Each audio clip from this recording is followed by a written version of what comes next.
नमस्कार, मी संतोष. आपण पाहताय पंचायत मराठी. आज आपण महाराष्ट्रातल्या एक मोठ्या नेत्या पंकजाताई मुंडे यांच्याविषयी बोलणार आहोत आणि त्यांच्या राजकारणाचं विश्लेषण करण्यासाठी आपल्यासोबत आज केतन पाटील सर आहेत. सर, पंचायत मराठीमध्ये आपलं स्वागत आहे. नमस्ते, धन्यवाद संतोष. सर, महाराष्ट्रामध्ये आणि महाराष्ट्राच्या राजकारणामध्ये पंकजा मुंडे यांचं राजकारण जे आहे आणि त्यांना आलेला स्वर्गीय गोपीनाथ मुंडेंपासूनचा जो वारसा आहे, तर एकंदरीत साहेबांचं राजकारण म्हणजे स्वर्गीय मुंडे साहेबांचं राजकारण, त्यानंतर ताईंचं राजकारण, या दोन नेतृत्वांमधल्या राजकारणाचं विश्लेषण तुम्ही कसं कराल? बघा, सगळ्यात महत्वाचं म्हणजे गोपीनाथराव मुंडे साहेबांचं जे राजकारण आहे ते तळागाळातून आलेलं होतं, अतिशय बिकट परिस्थितीमधल्या संघर्षातून आलेलं होतं. त्या मानाने जर तुलना आपण केली तर पंकजाताईंचं जे काय राजकारण आहे ते गोपीनाथरावांनी केलेल्या कामावरती पुढे आपली रेषा मोठी करण्याचं काम करणं अपेक्षित आहे.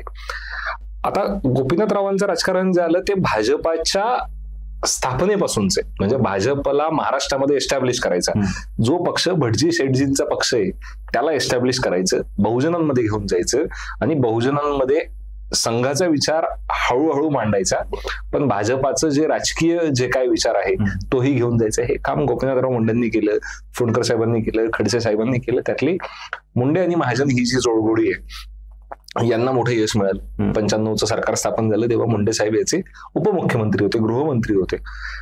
पंकजाताईंचं जे राजकारण आहे ते जर आपण पाहिलं तर ते भाजपच्या सत्तेसोबतच राजकारण त्यांचं झालंय असं आपण म्हणायला काय हरकत नाही. म्हणजे त्या मुंडे साहेबांसोबत प्रचार करत असतील, त्यांच्या विधानसभेत लोकसभेत त्या काम बघत असतील, हे आपण मान्य करावंच लागेल. पण दुसरी बाब अशी आहे, त्यांचं राजकारण हे त्यांच्या एका कारवाऊट केलेल्या मतदारसंघामध्येच त्यांनी केलेलं राजकारण होतं. आता त्यातली अडचण कुठे झाली तर माझाच सख्खा चुलत भाऊ जो काय आहे तो एका दुसऱ्या पक्षात जातो, आम्ही दोघे एकमेकांसमोर उभे ठाकले जातो आणि आमचा दोघांचा जो काय परंपरागत मतदारसंघ आहे त्याच मतदारसंघांमध्ये विभाजन होतं की साहेबांच्या मुलीसोबत जायचं की धनंजय मुंडेंसोबत जायचं. यामध्ये जे काय विभाजन झालं त्यातनं जो काय वाद उद्भवला त्यात पहिल्या प्रथम तर धनंजय मुंडे साहेब हे यशस्वी झाले आणि ते निवडून आले. आता यातनं असं नाही होत की या दोघांच्या मतदारांनी गोपीनाथराव मुंडेंचा वारसा टाकून दिलाय का, असं नाहीये. आता त्यातल्या त्यात आपल्याकडच्या परंपरागत एकूणच राजकारणात पाहिलं तर मुलगा हा जर सत्तेत असेल किंवा पुतण्या असेल, पुरुष असेल, पुरुष सत्ताक व्यवस्थेमध्ये नॉर्मली आपला थोडासा झुकाव आपल्या समाजाचा हा पुरुषांकडे असतो. त्यात पंकजाताई या धनंजय मुंडेंच्या नंतर मला वाटतं राजकारणात झाल्यात, ऍक्टिव्ह झाल्यात. धनंजय मुंडे साहेबांकडे भाजपचं प्रदेशाध्यक्षपद असेल, युवकांचं नेतृत्व असेल, या बाकी गोष्टीही ओघानेच होत्या. त्यांना विधान परिषदेची उमेदवारीच तेव्हा पाहिजे होती, म्हणूनच ते गोपीनाथराव मुंडे साहेबांकडून दूर गेले होते, वेगळे झाले होते. हे आपल्याला सगळ्यांना लक्षात आहे. आता पंकजाताईंना राजकारणात परंपरागत वारशाने जरी मतदारसंघ मिळाला असेल, नाव मिळालं असेल, पण तुम्हाला काम करावं लागतं, लोकांमध्ये जावं लागतं. यात त्यांच्यामध्ये आणि लोकांमध्ये काही अंतर राहिलं असेल, त्यात धनंजय मुंडे पहिल्या प्रथम वरचढ ठरले असतील, त्यामुळे त्यांच्याकडे थोडंसं दुर्लक्ष झालं. त्या निवडणुकीत दुसऱ्या वेळेस निवडणुकीमध्ये पडल्यात, पण पहिला जो त्यांचा कार्यकाळ आहे जेव्हा त्या निवडून आलेल्या होत्या आणि त्या विधानसभेमध्ये मंत्रीही झाल्यात, तर त्यांचं मंत्री होणं हे त्यांना जास्त काम करण्याची संधी मिळणार होतं. त्यांच्याकडे जे मंत्रालय होतं, महिला बालविकास या संदर्भातलं जे मंत्रालय होतं ते अतिशय महत्वाचं मंत्रालय होतं. त्यांना तो रीच जो आहे तो समाजातला सगळ्यात, म्हणजे जर तुम्ही जाती व्यवस्थेमध्ये पाहिलं तर बाईची जात असं जेव्हा म्हटलं जातं तेव्हा ती समाजात सगळ्या जाती व्यवस्थेमध्ये सगळ्यात खाली कन्सिडर केली जाते. मग यांच्या विकासासाठी, उत्थानासाठी जर तुम्हाला काम करायचंय तर तुम्ही त्या घटकापर्यंत अतिशय मार्मिकपणे पोहोचलं पाहिजे, दररोज पोहोचलं पाहिजे. तो आपला मतदारसंघ अख्खा महाराष्ट्रभर करण्याची तुम्हाला संधी मिळते. आणि भाजपचं सरकार असताना मला वाटत नाही की पंकजा मुंडेंच्या राजकारणामध्ये त्यांना कोणी व्यत्यय आणू शकेल. म्हणजे शिवसेना सुद्धा पंकजा मुंडेंची भावनिक नातं सांगते का, की शिवसेना भाजपची युती जी होती ती मुंडे महाजनांनी शिवसेनेसोबत जोडलेलं सख्य होतं. त्यामुळे पंकजा मुंडेंना कुठे अडथळा निर्माण झाला असेल असं मला वाटत नाही. आणि त्यांच्यावरती जो काय आरोप झाला होता बालपोषण आहारामधल्या घोटाळ्यांचा, त्याच्यावरती त्यांना क्लीन चिट दिलेली होती. त्याच्यानंतर त्यांनी अतिशय म्हणजे ब्लिट्झक्रीग असं अतिशय तुफान वेगाने जायला पाहिजे होतं आणि महाराष्ट्रामध्ये खूप मोठ्या प्रकारात काम करायला पाहिजे होतं. कदाचित त्यांचं PR कमी पडलं असेल, त्या लोकांमध्ये कमी प्रमाणात गेले असतील, किंवा त्यांचं जे नेतृत्व आहे त्या नेतृत्वाने त्यांना योग्य ती संधी दिली नसेल असं आपण समजूया, त्यामुळे त्या कमी पडल्या. दुसरी बाब अशी होती की त्याच काळामध्ये विधान परिषदेमध्ये धनंजय मुंडे साहेब अतिशय आक्रमकपणे आपल्या पक्षाची बाजू मांडत होते, लावून धरत होते. आणि शरद पवार साहेबांच्या पक्षाने किंवा तेव्हा तत्कालीन त्या पक्षाचे नेते जयंत पाटील साहेब असतील, अजितदादा पवार असतील, यांनी त्यांना अतिशय मोकळा ढाकळा हात दिलेला होता. त्यामुळे ते अतिशय तुफान वेगाने जात होते आणि त्याचा परिणाम त्यांना मतदारसंघातही दिसला. मतदारसंघातला कनेक्टही त्यांचा एस्टॅब्लिश असल्यामुळे कदाचित पंकजाताईंचं 2019 मध्ये नुकसान झालं असेल, पण यातनं उभारी घेण्याची त्यांना संधी होती आणि ती त्यांनी 2019 ते 24 या कालखंडात घ्यायला पाहिजे होती. पण त्या लोकांना अतिशय कन्फ्युज वाटल्या. त्यांची जी स्टेटमेंट मधल्या काळात आली त्यांनी त्यांच्या पक्षातल्या लोकांच्या विरुद्ध जेव्हा स्टेटमेंट द्यायला सुरुवात केली तेव्हा लोकांना असं वाटलं की आता ह्या भाजपचा त्याग करू शकतील. त्यामुळे त्या एका काळी तर असं वाटत होतं की लोकांना की आता ह्या भाजप सोडून जातील, शिवसेनेत जातील, उद्धव ठाकरे गटात जातील. काही लोकांचं असं म्हणणं आहे की त्या काँग्रेसमध्ये पण जाऊ शकतील. आणि या सगळ्यांमध्ये काय झालं की त्यांच्याकडनं लोकांना निर्णय अपेक्षित होता, त्यांच्याकडनं तो निर्णय घेणे झालं नाही, म्हणून पण लोकांचा कदाचित त्यांच्यावरचा विश्वास थोडा डळमळीत झाला. काय असतं ना की तुमच्या कार्यकर्त्याला कायमच तुमच्याबद्दलची जी भावना असते, प्रेम असते, ते व्यक्त करणं आवडतं. म्हणजे गोपीनाथ गडावरती त्यांनी जे काही सभा घ्यायला सुरुवात केली दसऱ्याच्या मुहूर्तावरती, तर तुम्ही पाहिलं असेल तर कुठल्याही मतदारसंघामध्ये महाराष्ट्रामध्ये एका तिथीला एका दिवसाला लोकांनी एकत्र येण्याची ही जी काय पद्धत आहे ती मला वाटतं फक्त शिवसेनेच्या शिवतीर्थावरती आणि गोपीनाथ गडावरती इथेच मला वाटतं की एवढी लोक दिसत असतील दसऱ्याच्या मुहूर्तावरती. त्याला दुसरा पर्यायच नाहीये, म्हणजे ती किंवा दुसरी कुठली जागा नाही अशी लोक एकत्र येतात. ती कंटिन्युटी मात्र गोपीनाथ मुंडे साहेबांच्या नंतर पंकजा मुंडेंनी ठेवली आणि ती आपल्याला दिसूनही येते.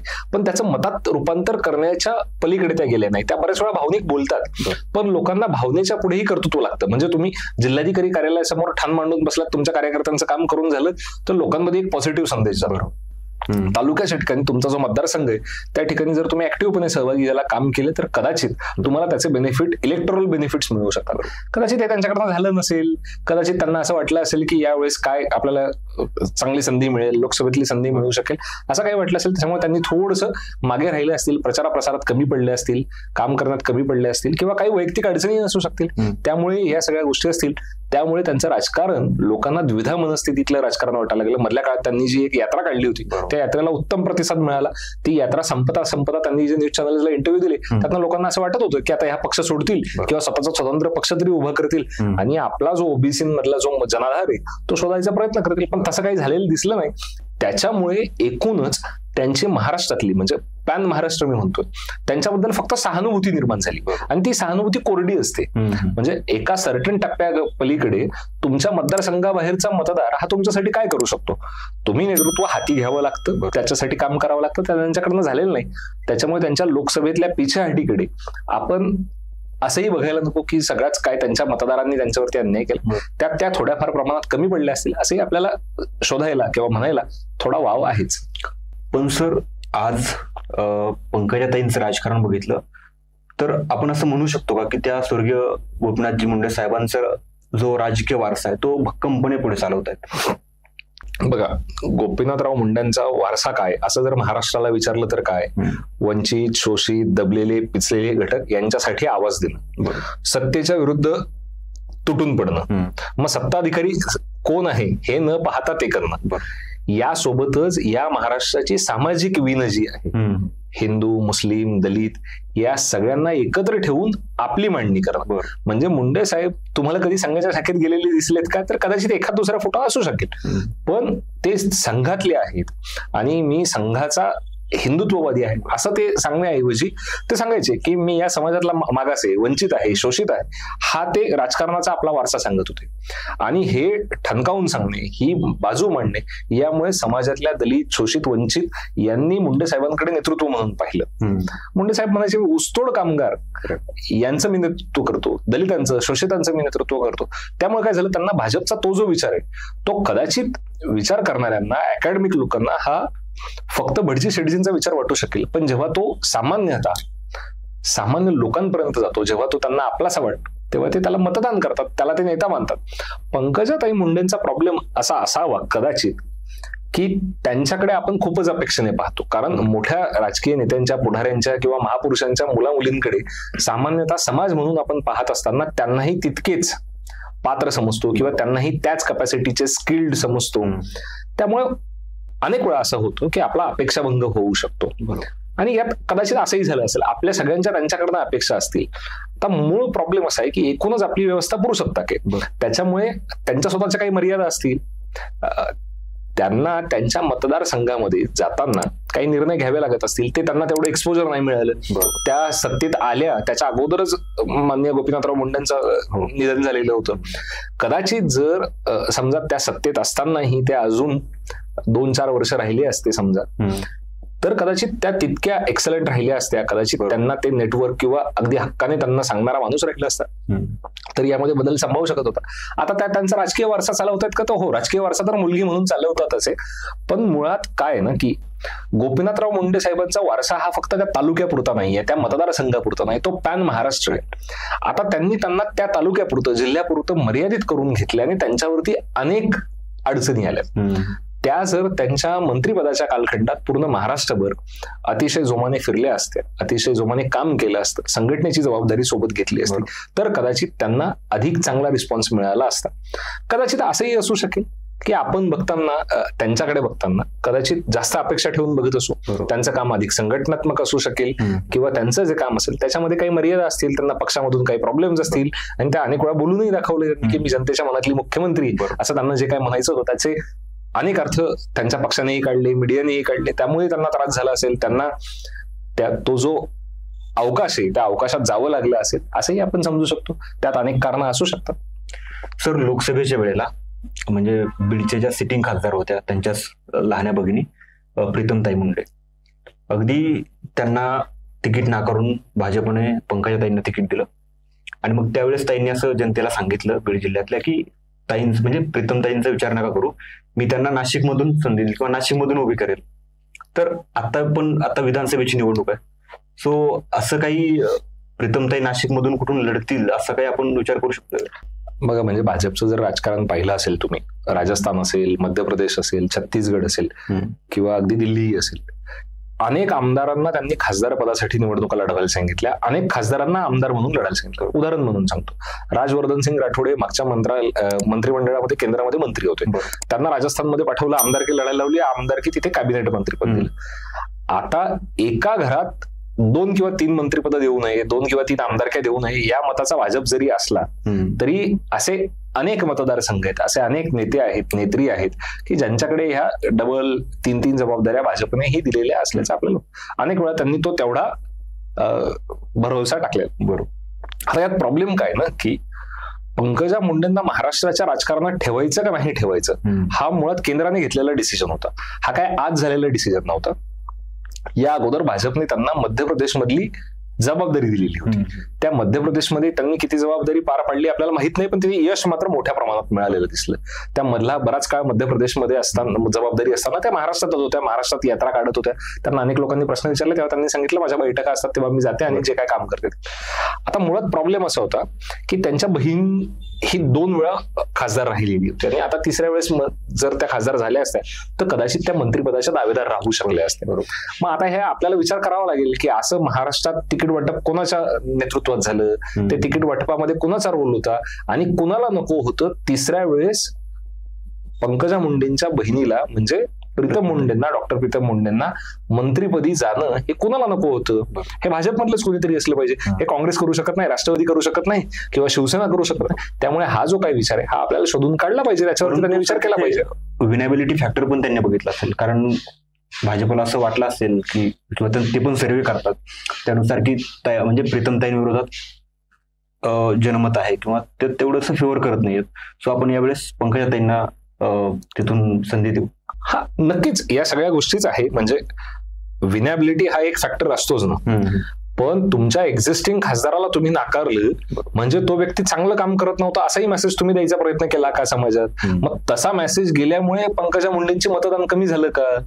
हाही तर फॅक्टर आपल्याला शोधावा लागेल, कारण याचाही तर विचार झालाच असणार आहे ना की एकाच कुटुंबातल्या 2 बहिणी आहेत आणि त्यातल्या एकाला आपण तिकीट नाकारतोय, एकाला देतोय, तर कदाचित असा आहे का? हा मेसेजही पक्षाला कळालाच असेल किंवा या गोष्टीचाही त्यांनी विचार केला असेल. दुसरा भाग असा आहे की आपल्या विरुद्ध कोण उमेदवार उभा राहणार आहे, कुठल्या जाती समूहाचा उमेदवार राहणार आहे, एवढं न समजणे इतके तर काय दूधखोळे कुठलेही पॉलिटिशियन किंवा राजकारणी नसतात. सध्या वातावरण काय चाललंय, त्या वातावरणाचे पडसाद काय असू शकतात हे माहित नाही असं कोणीच नाही. बरोबर. परंतु त्यांचा नंतर लोकसभेत झालेला पराभव, त्याला महत्वाचं कारण हे जरांगे फॅक्टर किंवा मराठा आंदोलन म्हटलं जातंय. तुम्हाला काय वाटतंय, अजून एखादी दुसरी कडी असू शकते का, किंवा दुसरा एखादा घटक असू शकतो का तो परिणामकारक ठरला? म्हणजे भाजपचं जे महाराष्ट्रातलं नेतृत्व करतात ते त्या मतदारसंघात किती वेळा गेलेत, त्यांनी त्या मतदारसंघामध्ये प्रचार प्रसार केला का, ती यंत्रणा गेली का? म्हणजे पंतप्रधान येतात, गृहमंत्री येतात, मग असे कोण लोक होते की जे गेलेत, नाही गेलेत, त्यांनी प्रचाराची धुरं सांभाळली, तिथे त्यांनी जबाबदाऱ्या पार पाडल्यात का? दुसरा महत्वाचा भाग जरांगे फॅक्टर आहे का, तर अख्ख्या महाराष्ट्रातच हे आपल्या लक्षात आलंय की मराठवाड्यामध्ये जरांगे फॅक्टरने काम केलंय, त्याने काही प्रमाणात मतं कन्सॉलिडेट केलेली आहे. तो जो फॅक्टर आपण म्हणतोय तो फॅक्टर, आणि हा आज नाहीये ना, म्हणजे जरांगे फॅक्टर बीड या मतदारसंघामध्ये आज काम करत नाहीये. त्या अगोदरही जाती आधारित मतदान होतोय का, तर ते सगळ्याच मतदारसंघामध्ये होतं. म्हणजे पोलरायझेशन एकाच बाजूने होत नसतं. म्हणजे जर एखाद्या जातीमागे आणि एखाद्या उमेदवारामागे एखादी जात उभी राहिली तर दुसऱ्या उमेदवाराच्या मागेही त्या भागातली जात उभीच राहते. मग त्यामध्ये जर अगदी 6-7 हजारांचा फरक असेल तर हा फरक, याला अजून दुसरी काही कारणं असू शकतात का? त्यामध्ये पंतप्रधानांनी मुस्लिम समुदायाविरुद्ध उच्चारलेलं एक वाक्य, त्यांची एक सभा होती, हो, तर त्यातल्या वाक्यानेही परिणाम झाला का? एकूण मुस्लिम मतदान कुठे गेलं? आता अनेक गावं अशी आहेत की जी एकतर्फी पंकजा मुंडेंना मतदान मिळालेलं आहे. मग त्यामुळे याचा सारासार विवेकाने जर आपण विचार केला तर आपल्या असं लक्षात येईल की सगळे फॅक्टर्स बाजूला ठेवले तरी आजच्या घडीला आपल्या एक लक्षात येतं की पंकजा मुंडेंची निवडणूक त्या हारलेल्या आहेत. आणि दुसरा भाग असा आहे की त्यांना जर उमेदवार करायचं होतं तर मग पक्षाने त्यांना कॉन्फिडन्स मध्ये घेऊन 8 महिन्यांपूर्वी केलं नाही का? 10 महिन्यांपूर्वी त्यांना सांगितलं नाही का की तुम्ही तुमची लोकसभेची तयारी सुरू करा, मग प्रीतम मुंडेच ह्या खासदार होणार, त्यांनाच तिकीट मिळणार, असं अगदी तिकीट मिळण्याच्या 15 दिवस अगोदरपर्यंत जेव्हा वाटत होतं तोपर्यंत पंकजा मुंडेंना ही संधीच नव्हती ना की मी तुमची खासदार असू शकते. म्हणजे बजरंग सोनवणेंना एवढं माहिती होतं की मी जरी अजित पवार गटात असलो तरी कदाचित मला अजित पवार गटाकडनं संधी मिळू शकते किंवा शरद पवार गटाकडनं संधी मिळू शकते, ही तर त्यांना खात्री होतीच ना. तशी खात्री पंकजा मुंडेंना होती का, प्रीतम मुंडेंना होती का, हे आपल्याला विचार करावा लागेल. दुसरा भाग असा आहे की मुंडे महाजन कुटुंबामधलं हे लोकसभेचं एक तिकीट नाकारलं जाणं नाहीये. तर मुंडे महाजन कुटुंबातली साधारणतः 3 तिकीट नाकारली गेलेली आहे. म्हणजे मला वाटतं प्रकाश महाजनांना तिकीट मिळालेलं नाही कारण ते मनसेमध्ये होते. दुसरं आहे पूनम महाजनांचं तिकीट कापलं गेलंय मुंबईतनं, आणि तिसरं आहे प्रीतम मुंडेंचं तिकीट कापलं गेलेलं आहे. मग ही 3 तिकीटं एकाच कुटुंबातली आणि एक लाईनवरती विचार करणाऱ्या पक्षाची किंवा युतीची आहेत, तर ती कापली जाणं म्हणजे हे असं कोण आहे की ज्यांना महाराष्ट्रामध्ये या कुटुंबामध्ये तिकीटही मिळू द्यायचं नाहीये किंवा द्यायचंय, त्यांची आवडलेली परिस्थिती करायची, याचा एकूण या फॅमिलीने विचार केलेला असेल, त्यांना ते चांगल्या प्रकारे माहितीही असेल. सर, पंकजा मुंडेंना आता विधान परिषदेवरती भाजपनं संधी दिलेली आहे, परंतु विधान परिषद मिळण्या अगोदर पंकजाताईंचा जो एक आक्रमक बाणा होता तो आता कुठेतरी कमी झालेला दिसतोय, किंवा त्या तेवढ्या आक्रमकपणे सभा घेताना, मोर्चे काढताना दिसत नाही. संसदीय लोकशाहीमध्ये जेव्हा तुम्ही उच्च पदावरती असतात, संविधानिक पदांवरती असतात, आमदार खासदार म्हणून काम करत असतात, तुमच्याकडे संविधानिक आयुध असतात, हत्यारं असतात ज्यांचा तुम्ही वापर करू शकता. त्याच्यामुळे आता त्यांनी आंदोलन करायचं असेल, काही मुद्दा उचलायचा असेल तर विधान परिषदेमध्ये उचलू शकतात, तिथे बोलू शकतात, तिथे मांडू शकतात. त्या आमदार असल्यामुळे त्या अनेक प्रश्नांवरती आवाज उठवू शकतात, त्यामुळे कदाचित आपल्याला त्या स्पेसमध्ये दिसत नसतील. पण प्रॉब्लेम असा आहे, म्हणजे पंकजा ताईंना जे काय तिकीट देण्यात आलं, त्यांची विधान परिषदेत जे काय त्यांना विधान परिषदेला आमदार केले गेलं, त्याही मला वाटतं एका इंटरव्ह्यू मध्ये म्हटलं की मला आता विधान परिषदेचा आमदार म्हटलं की जरा अनइझी फील होतं. तर यातला मुळात त्यांनाही हे कितपत आवडलं याच्याबद्दल मी साशंकच आहे. आणि दुसरी गोष्ट बघा, एखादी जखम भळभळती असते ना, तर ती जास्त काळ राहिली तर त्या कदाचित विधानसभेला जर त्या निवडणूक लढल्या असत्या तर त्या त्यांच्यासोबत अजून 3-4 मतदारसंघातनं निवडून आल्या असत्या. आता त्यांची जी जखम आहे त्यावरती खपली लावण्याचं काम, आयोडीन लावण्याचं काम आणि बँडेज बांधण्याचं काम सुद्धा भाजपनेच केलंय. आता काय आहे ना की आता त्या आमदार झाल्यात, म्हणजे त्यांची गोपीनाथरावांची इमिजिएट लिगसी कोण सांगतं तर पंकजा मुंडे सांगतात. आणि त्या तितक्या मुखरपणे राजकारणात आलेल्याही होत्या की मी गोपीनाथरावांची वारस आहे, बरोबर, मी संघर्ष कन्या आहे, असं जे ते काय सांगतात ते आपल्या सगळ्यांच्या समोरच आहे. आता प्रीतम मुंडे ह्या ऑलरेडीच लोकसभेला तिकीट नाकारले गेले, म्हणजे त्या विधानसभेला उभं राहू शकतात का, तर शक्यता कमी वाटते लोकांना. दुसरी गोष्ट, धनंजय मुंडेंसाठीचा मतदारसंघ सेफ झालाय का, तर हो सेफ झालाय, पण ते अजूनही भाजपमध्ये नाहीयेत. यामुळे आपल्याला हे समजून घ्यावं लागेल की भाजपने तसं तर आपला मतदारसंघही गमावला. बरोबर. आता विधान परिषदेचे आमदार म्हणून त्यांना केले, तर कदाचित त्यांच्या 6 वर्षांच्या कालावधीच्या अगोदर त्यांचा राजीनामा घेऊन त्यांना परत विधानसभा लढवली जाणार का?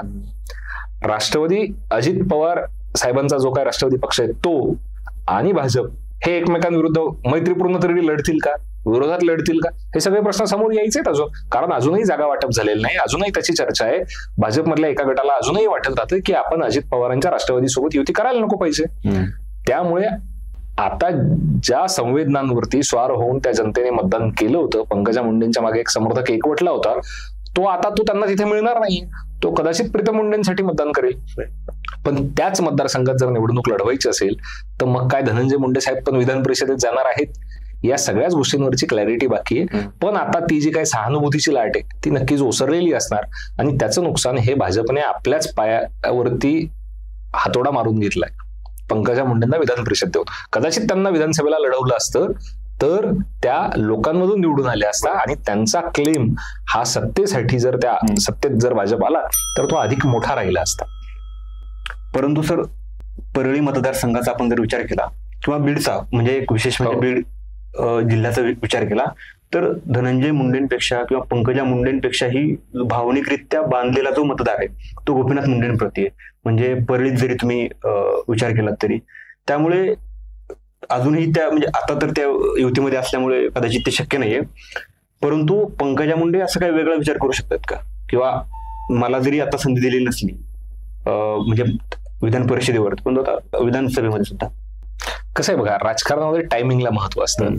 आता तुमच्या बद्दलची जी सहानुभूती होती ती तुम्ही लोकसभेचं इलेक्शनचं तिकीट घेतलं तेव्हा ती अर्धी ओसरलेली होती. तुमच्या मतदारसंघातल्या लोकांची तुमच्याबद्दल सहानुभूती, प्रेम, आस्था असू शकते, ती त्यांनी दाखवायचा प्रयत्न केला. तिथे तुम्ही पॉलिटिकली हारला, म्हणजे निवडणूक हारलात तुम्ही. आता काय झालं, आता तुम्हाला विधान परिषदेचा आमदार केलंय, त्याच्यामुळे तुम्ही पक्षाबद्दल रागाने काहीही बोलू शकत नाही, कारण त्याच्याबद्दल लोकांमध्ये सहानुभूती राहील असंही काही नाहीये, कारण तुम्ही आमदारच आहात. म्हणजे जो विधान परिषदेचा आमदार असू द्या किंवा विधानसभेचा आमदार असू द्या, आमदार हा आमदारच असतो. त्यामुळे आता तुम्हाला जे काय मुद्दे उचलायचे असतील, जे काय भाषणं करायची असेल, जो काय आंदोलन करायचं असेल, तो विधान परिषदेत तुम्ही करून दाखवलं पाहिजे, पक्षासाठी काम केलं पाहिजे, पक्षाच्या संघटनेचं केलं पाहिजे. त्यामुळे आता काय ना की त्या वेगळा विचार करतील का याचं टायमिंग संपलेलं आहे. बरोबर. आता त्यांच्यासाठी एक विचार असला पाहिजे, तो म्हणजे त्या ज्या पक्षात आहे त्यामध्ये त्यांनी अतिशय झोकून देणं, काम करणं. अनेक पर्याय असू शकतात. दुसरा बाब आहे, पक्षामध्येही आपला स्वतंत्र दबाव गट तयार करणं, हेही कारण असू शकतं. म्हणजे गोपीनाथराव हे पक्षामधला पक्ष होते, हे आपल्याला विसरून चालणार नाही.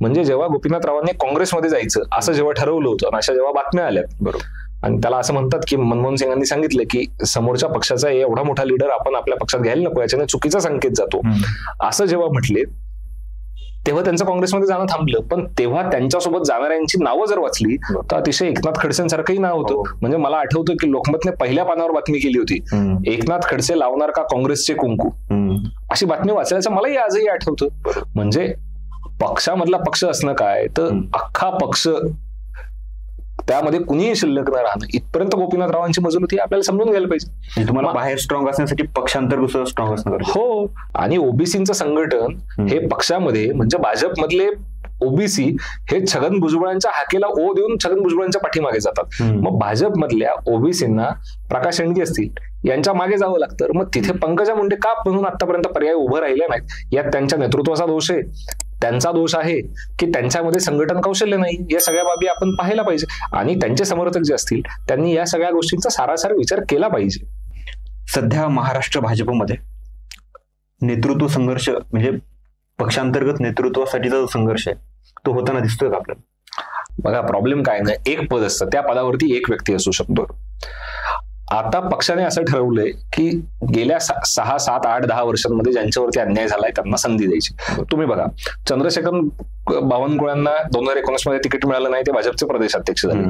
विनोद तावडेंना तिकीट मिळालं नाही, ते केंद्रात गेले. केंद्रात त्यांनी सरचिटणीस म्हणून चांगलं काम केलं. पंतप्रधानांचं तिकीट सुद्धा ते डिक्लेअर करताना सगळ्या मीडियाने त्यांना पाहिलं. लोकांनी असं सांगितलं की आता विनोद तावडे जर सरकार आलं तर विनोद तावडेच मुख्यमंत्री होतील का, त्यांची तयारी चालली आहे का. ते महाराष्ट्रात अनेक कार्यक्रमांना येत आहेत. अगदी शरद पवार साहेबांसोबतच्या एका कार्यक्रमाला त्यांनी हजेरी लावली. त्यांनी सांगितलं असं की महाराष्ट्रात जे राजकारण होतं त्या राजकारणाशी मी काही सहमत नाही, पूर्वीचं राजकारण खूप चांगलं होतं. म्हणजे पक्षाला एकूण संदेश काय द्यायचा याच्याकडे आपण पाहतोय. आता भाजपमध्ये जी काय लिडरशिप व्हॅक्युम वाटते किंवा ज्यांनी लिडरशिप आपल्या हाती घ्यावी असं वाटतंय, तर तशी परिस्थिती आहे का? तर 100% आहे. मग पक्षाला जर जी काय भाकरी फिरवायची, जो काय बदल अपेक्षित आहे, तो बदल देण्यासाठी पक्षात ज्यांचं नेतृत्व आहे, ज्या पक्षामध्ये पदांवरती आहेत, त्या लोकांनाच संधी मिळू शकते. मग त्या संधीसाठी आणि सगळ्यात महत्वाचं म्हणजे एकूण भारतातल्या कुठल्याही राजकीय पक्षांमध्ये महिलांचं स्थान हे राजकीय पक्षांमध्ये मला नाही वाटत 5-10% जास्त असेल. आणि त्यातही पंकजा मुंडेंसारखी नेत्री असेल, ज्यांच्याकडे लिगसी आहे, वारसा आहे, ज्या आता मंत्रिपदावरती असू शकतील किंवा विधान परिषदेमध्ये असतील, तर या सगळ्या लोकांनी स्वतःहून पुढे येणं आणि स्वतःहून नेतृत्व हाती घेणं याशिवाय पर्याय उरतोच काय? बरोबर. त्यामुळे त्यांच्यासाठी चांगली संधी आहेच आजही. सध्या महाराष्ट्राच्या महिलांच्या राजकारणात, महिलांसंबंधीच्या राजकारणात पंकजा मुंडेंचं स्थान काय आहे किंवा त्यांना काय संधी आहेत? बघा, म्हणजे अपरिमित संधी आहेत. म्हणजे काय आहे की त्याला फक्त क्षितिज हा एक पर्याय असू शकतो की महाराष्ट्रामध्ये महिलांच्या राजकारणामध्ये काय आणि महिलांच्या समाजातल्या अवस्थेबद्दल म्हणजे चित्रावाग येऊ शकतात, त्या बोलू शकतात. मग पंकजा मुंडेंची बाईट का नाही दिसत? पंकजा मुंडेंकडे कॅमेरे का जात नाहीत? त्या का बोलत नाही? हाही प्रश्न आपण पंकजा ताईंनाही विचारलाच पाहिजे ना, कारण ते आंदोलन करत असतील तर ते लोकलाइज झालंय का? मीडियाला का मीडिया जात नाहीये का? मीडियाला जाऊ दिलं जात नाही? या सगळ्या गोष्टींकडे आपण पाहिलं पाहिजे. बरं, नेत्याकडनं काय आपण प्रत्येक छोट्या छोट्या गोष्टींवरती त्यांची प्रतिक्रिया अपेक्षित नसते, पण जिथे स्ट्रॅटेजिक प्रिन्सिपल स्टँड घ्यायचे असतात तिथे तरी त्यांची प्रतिक्रिया आली, त्यांनी काही मांडणी केली, तर मला असं वाटतं की ते लार्जर स्केलमध्ये त्याचाच त्यांना फायदा होईल.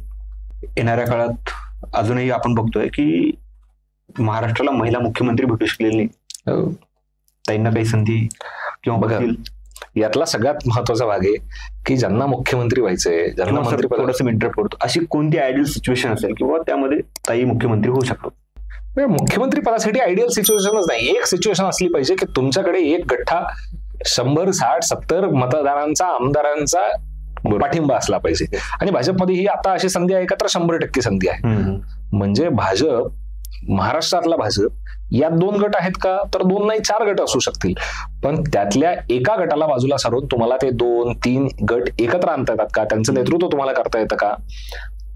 तुमचा जो वारसा आहे, लिगसी आहे तुमची संघर्षाची, ती तुम्हाला कॅप्चर करता येते का? बरोबर. तुम्ही जे काम केलं आहे त्याच्यासाठी तुम्हाला मग वैचारिक दृष्ट्या मेहनत घ्यावी लागते, तुम्हाला ग्राउंडवरती जावं लागतं.